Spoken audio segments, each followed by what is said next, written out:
હાલમાં જ social media ઉપર એક સમાચાર ખૂબ જ વાયરલ થઈ રહ્યા છે કે ભારત વર્લ્ડ બેંકનું સૌથી મોટું કર્જદાર છે, એટલે કે નંબર 1 ઉપર પહોંચી ચૂક્યું છે. क्या बात कर रहे हैं? સાથે સાથે ગુજરાતમાં પણ એક એવા સમાચાર છપાઈ ગયા કે ગુજરાતની 147 નગરપાલિકાઓની તિજોરીઓ ખાલી ખમ થઈ ગઈ છે. તેઓ ઠનઠન ગોપાલ થઈ ગયા છે. આ નગરપાલિકાઓ પાસેથી સરકારી વિભાગોને 14,000 કરોડ રૂપિયા લેવાના નીકળે છે, જેમ કે લાઇટ બિલ ના હોય, વેરા ના હોય, તે રીતના. કે પછી સોશિયલ મીડિયામાં ચાલી રહેલા આ દાવા આંધળે બહેરું કૂટ્યા જેવા છે કે કોઈએ વિડીયો બનાવી દીધો એટલે આપણે લાગી જવાનું વિધાઉટ રિસર્ચ લાઈનમાં. પરંતુ આપણે ભારતના એક સાચા નાગરિક તરીકે કોઈ પણ સમાચારના મૂળ સ્ત્રોતોની અથવા સત્તાવાર સ્ત્રોતોની ચકાસણી કરવી જોઈએ, અને આ કામ જાગો ઇન્ડિયા તમારા માટે કરવાનું છે. આ વિડીયોમાં આપણે જોઈશું કે શું ખરેખર ભારત વર્લ્ડ બેંકના દેવાદાર તરીકે વિશ્વગુરુ બની ચૂક્યું છે, એટલે કે નંબર 1 બની ચૂક્યું છે.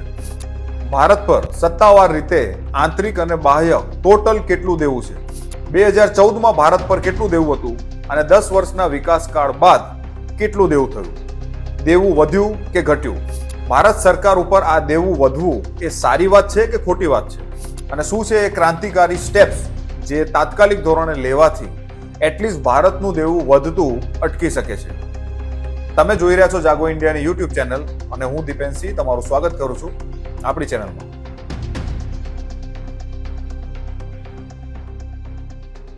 સૌથી પહેલા આપણે વાત કરીશું જે અત્યારે સોશિયલ મીડિયામાં ટ્રેન્ડમાં છે કે ભારત અત્યારે વર્લ્ડ બેંકનું નંબર 1 કર્જદાર બની ગયું છે, જેમાં તેણે બાકીના દેશોને પાછળ છોડી દીધા છે.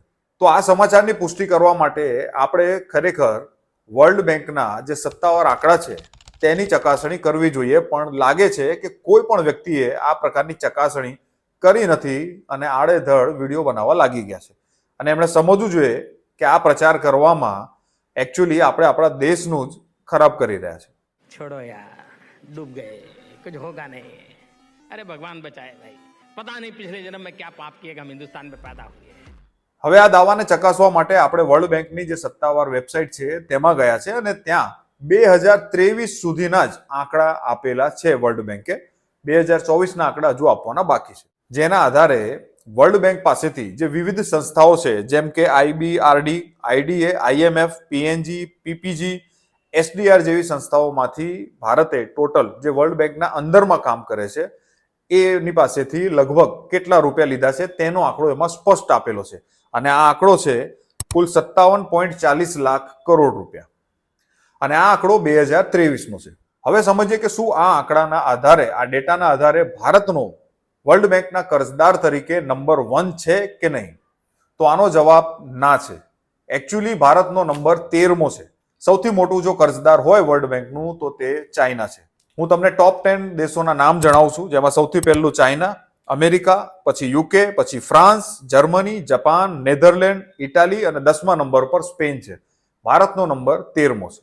હવે આપણે જોઈએ 2014 અને 2024માં આ આંકડો કેટલો હતો. 2014માં ભારતનો નંબર 14મો હતો, જે અત્યારે 13માં એ પહોંચ્યો છે, અને તે સમયે વર્લ્ડ બેંક પાસેથી ઉધાર લીધેલી રકમની જે અમાઉન્ટ છે તે હતી 40.58 લાખ કરોડ, અને તેની અંદર 10 વર્ષમાં જે વધારો થયો છે 9 વર્ષના અંતે તે છે 41.44% વધારો છે, અને જે હવે થઈ ગયો છે 57.40 લાખ કરોડ. એટલે હા, આપણે એવું કહી શકીએ કે ભારતના 10 વર્ષના જે વિકાસ યુગ જે વીત્યો, વિકાસ કાળ વીત્યો, તેની અંદર ભારતનું દેવું વધ્યું છે.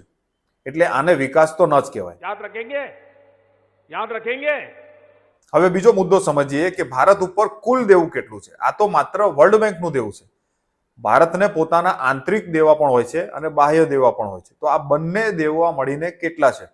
તો આપણે એના માટે સત્તાવાર રીતે indiabudget.government.in નામની જે સરકારી સંસ્થા છે તેના આંકડાઓ તપાસીએ.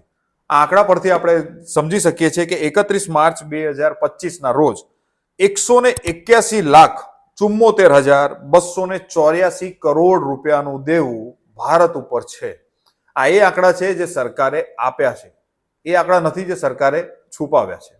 એટલે આપણે જે આપેલા આંકડા છે તેને જ ધ્યાનમાં લઈએ. અને આ જે આંકડો છે તે 31 માર્ચ 2026માં આવનાર એક વર્ષ પછી વધવાની ધારણા છે, અને તે આંકડો થશે 196,76,000 કરોડ રૂપિયા. એટલે કે દેવું હજુ વધવાનું છે આપણું. હવે દર્શકોની પસંદગીનો પ્રશ્ન અને અંધભક્તોને દુઃખ આપતો પ્રશ્ન કે 2014માં ભારતનું ટોટલ દેવું કેટલું હતું? તો આ આંકડો જે છે તે છે 60,92,837 કરોડ, જેની અંદર 3 ગણો વધારો થયો છે. મતલબ 10 વર્ષના વિકાસ કાળમાં 10 વર્ષનો જે ગોલ્ડન પીરિયડ હતો આપણા દેશ માટે, તેમાં ભારતનું દેવું વધીને 3 ગણું વધી ગયું છે, જે અત્યારે પહોંચી ગયું છે 181 લાખ કરોડની ઉપર. હવે મુદ્દાનો પ્રશ્ન એ આવે છે કે આ દેવું વધવું એ કોઈ પણ દેશ માટે સારી બાબત છે કે ખોટી બાબત છે? જો સૈદ્ધાંતિક રીતે જોઈએ તો ખરેખર દેખાડો કરવાનો હોય મોદીજી સાહેબની જેમ, આપણી જે વર્તમાન સરકાર છે તેની જેમ, જો ઇવેન્ટને શોબાજી જ કરવાની હોય, જુમલા જ આપવાના હોય, તો પછી દેવું કરો અને ઘી પીઓની નીતિ સારી કહેવાય, એટલે કે દેખાડાની નીતિ સારી કહેવાય.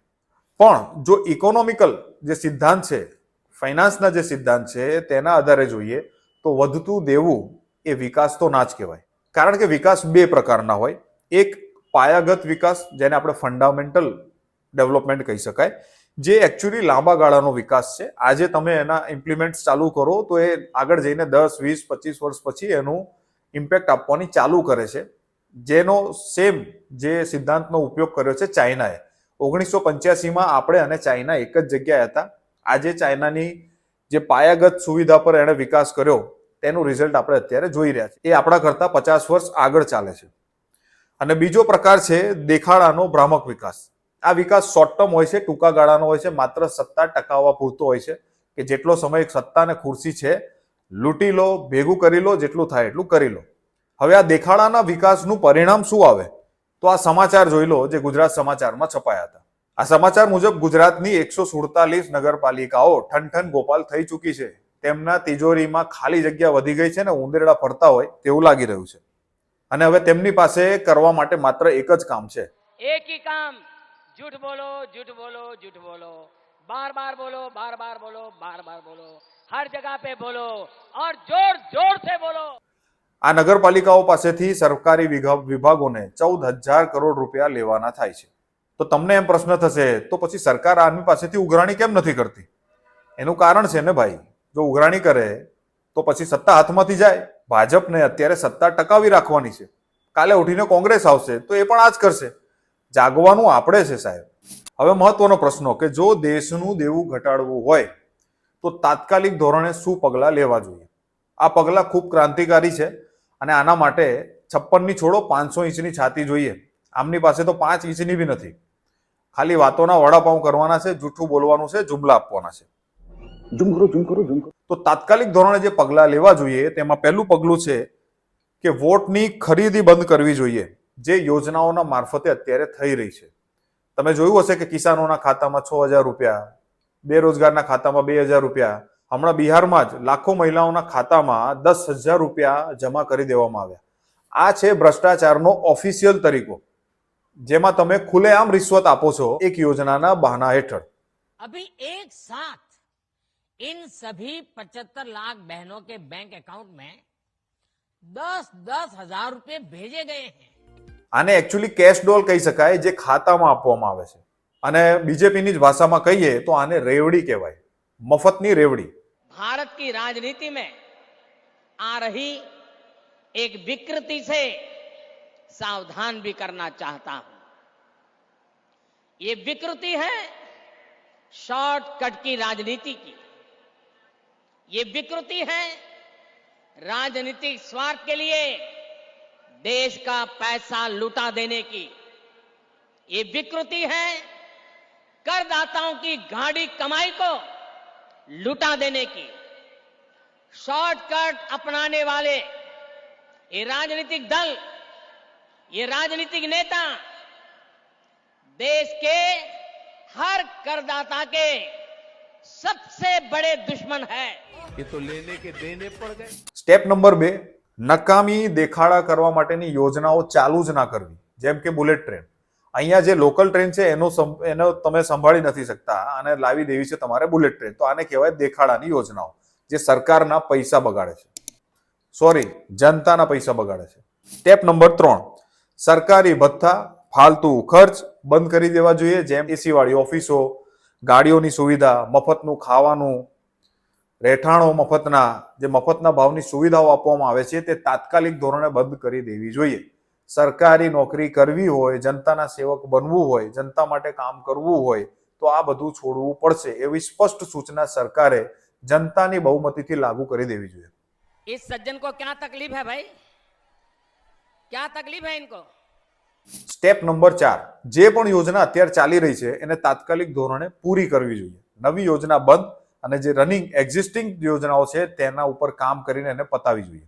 સ્ટેપ નંબર 5, સરકારી અધિકારીઓ, નેતાઓ અને જેટલા પણ વીઆઈપી સુવિધા ભોગવે છે તે લોકો માટે સ્પષ્ટ સૂચના બહાર પાડવી જોઈએ કે તમારે માત્ર જાહેર સેવાઓનો જ ઉપયોગ કરવાનો રહેશે.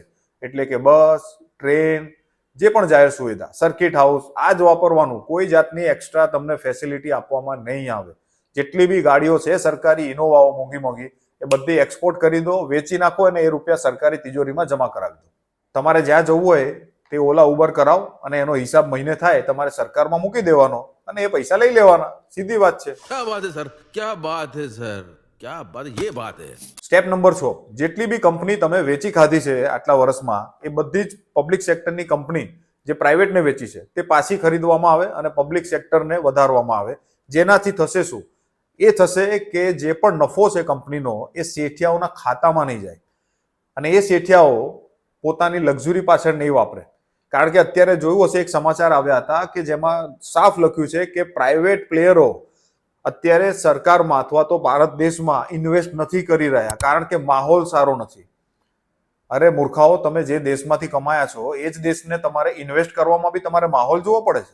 સ્ટેપ નંબર 7, આ સ્ટેપ દરેક વ્યક્તિ માટે છે. એમાં નેતાથી લઈને જનતા બધા આવી ગયા કે ગાંધીજીની જેમ ચબરખીનો પણ ઉપયોગ કરતા શીખવું પડશે જ્યાં સુધી આપણે વિકસિત રાષ્ટ્ર ના બની જઈએ. મતલબ દેશની દરેકે દરેક સંપત્તિનો વ્યવસ્થિત ઉપયોગ કરતા આપણે શીખવું પડશે. તો જ ભવિષ્યમાં આપણી પાસે, આપણા સરકાર પાસે, જનતા પાસે બે પૈસા ભેગા થશે. સ્ટેપ નંબર 8, પ્રાઇવેટ કંપનીઓ ઉપર લોન આપવાની કેપિંગ લગાવી દેવી. એટલે કે એક લિમિટેશન મૂકી દેવી કે આટલા 1000 કરોડથી વધારે લોન તમને નહીં આપવામાં આવે. આ લિમિટેશન આ દેશમાં હતી જ. આરબીઆઈના ગવર્નર રઘુરાજન હતા, તેમના સમય હતી જ અને તેમણે આ વાતનો વિરોધ કર્યો હતો કે આ કેપિંગ હટવી જોઈએ નહીં. અને ત્યારબાદ આપણી વિકાસ યુગની જે સરકાર છે એણે આ કેપિંગ હટાવી દીધી. જેના કારણે આજે તમે જુઓ છો કે મોટા મોટા શેઠિયાઓ જનતાનું બૂચ મારીને વિદેશમાં ચાલ્યા ગયા છે. સ્ટેપ નંબર 9, જે પણ પૈસાની બચત થાય રાષ્ટ્રમાં તેના 50% પાયાગત સુવિધાઓને વિકસાવવા માટે ખર્ચવા જોઈએ. જેમ કે શિક્ષા, સ્વાસ્થ્ય, રેલ, બસો, ટ્રાન્સપોર્ટેશન, એના માટે. અને બાકીના 50%માં જે આપણા પર દેવું છે તેની મૂડીમાં જમા કરવા જોઈએ. છેલ્લું અને સૌથી મહત્વનું સ્ટેપ અથવા તો પગલું કે જે ભારતને ખૂબ સીધો આર્થિક ફાયદો કરાવી શકે છે અને આ પગલું એ છે કે ભારતમાં અત્યારે જેટલા પણ કેન્દ્રીય મંત્રીઓ છે, રાજ્ય મંત્રીઓ છે, તેમનું તાત્કાલિક ધોરણે રાજીનામું લઈ લેવું જોઈએ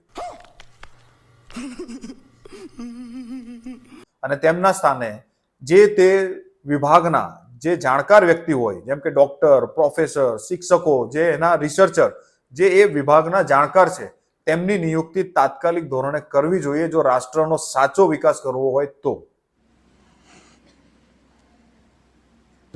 આ જે ત્વરિત પગલાં છે તે લેવાથી હું એમ નથી કહેતો કે દેશનું દેવું સમાપ્ત થઈ જશે, પણ આ દેવું વધતું જરૂર અટકી જશે અને ભવિષ્યમાં આ દેવું સંપૂર્ણ નીલ થઈ શકે છે. હવે ઘણા અંધભક્તો એમ કહેશે કે દેવું તો અમેરિકા પર પણ છે, ચાઇના પર પણ છે. તો સાહેબ, અમેરિકા અને ચાઇનામાં પણ આપણા દેશના નેતાઓ જેવા જ ભ્રષ્ટાચારીઓ અને મોટા મોટા શેઠિયાઓ, લોભી શેઠિયાઓ પણ છે.